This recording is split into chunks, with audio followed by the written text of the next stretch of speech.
Hey, MasakoX. Anthony from HashListNet here. What if we found a way to make certain parts of Dragon Ball GT canon? Sure, right now is the end of the Moro Saga in the Super manga, but if done correctly, GT can fit in pretty much anywhere. I mean, heck, they did it with Broly.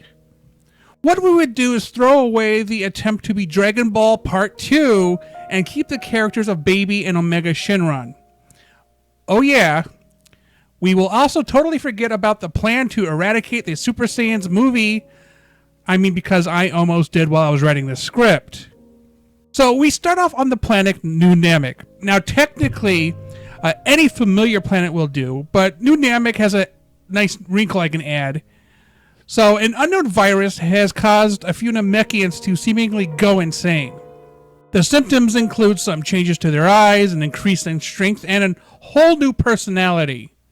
Havoc is wrought across the planet as Namekian after Namekian succumbs to the disease, but oddly, it has only ever affected one Namekian at a time. And then one day, an infected Namekian learned that they could forcibly absorb other Namekians. Now, we've seen in the show where they agree to be absorbed into another Namekian. I'm saying that this one has evolved to a point where he can just absorb them.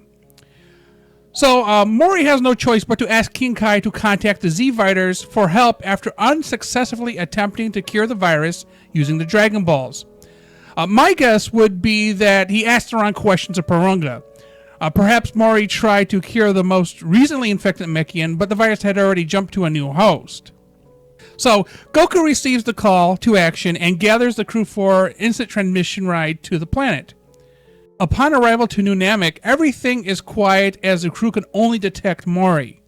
Goku, Piccolo, Gohan, Vegeta, and Bulma are perplexed. Gohan had recommended that the team bring along Bulma in hopes that she could create a cure. You know, science.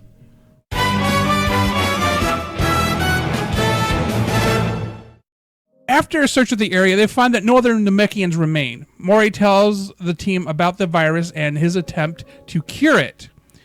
When Gohan asks Mori where the other Namekians are located, Mori breaks out in laughter, just maniacal, crazy laughter, and his voice begins to change and he starts to transform. Gohan states that Mori's power level is skyrocketing. Once his transformation is complete, Mori tells the story of the Tuffles, when they met the Saiyans and Dr. Mew. He then reveals himself as Baby, the ultimate techno-organic life form. He then recaps the team about how he learned of the Saiyans on Earth and found Namek. Now, this is just me, but I think maybe the Frieza Force had taken control of the territory in which Dr. Mew's office was, wherever that was, or laboratory, and he found a Frieza Force person, learned of, hey, there's Saiyans, and I think that's how he got to Namek. So this then leads him to infecting and completely absorbing the Namekians right after Mori had asked King Kai for help. So essentially, Mori tries to cure the Namekians, but he himself becomes infected, is what I'm going with. It seems like an easy way to explain it. So, in typical fashion, a fight ensues. With Baby being techno-organic, it gives Bulma an idea in which she could stop him. No idea what the idea is. I'm thinking magnets. I don't know. So Bulma concocts a cure, and Baby transforms again before the cure can be utilized. So just like in GT when he inhabited Vegeta, Vegeta transformed a couple of times. So I feel like there are at least one transformation here, maybe a second one. I don't know. Goku and Vegeta fuse into Gogeta Blue and distract Baby long enough for Gohan and Piccolo to administer the cure. And obviously this could be a long-form fight. So Bulma concocts a cure and Baby transforms again before the cure can be utilized. Goku and Vegeta fuse into Gogeta Blue and distract Baby long enough for Gohan and Piccolo to administer the cure. Mori returns to normal as he spits up blue goo, which seemingly gets absorbed into the ground. The team goes home and summons Shenron to restore the Namekian population. So I feel like there is a little bit more heft to be added into the storyline, but this is just off the top of my head. As I said, I left it open for some continuation down the road. I feel like this can just keep on going. Because like, they're going to bring back Bully, right? They should be able to bring back Baby. So for the evil dragons, what we would use is a premise similar to GT. The Dragon Balls were overused and over time became tainted or corrupted. Honestly, I would love to drop these 7 dragons for the 7 Dragon Ball shtick.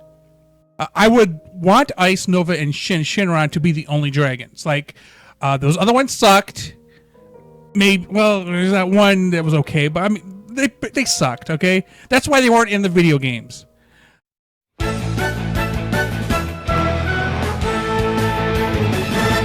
So I would then say they fight as a team instead of against each other like they originally did.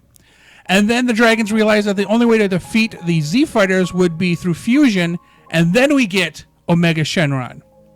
Yes, it seems a little bit like the Super Android 13 movie, but it is not canon anyway, so it never actually happened. Super Android 13, not a thing.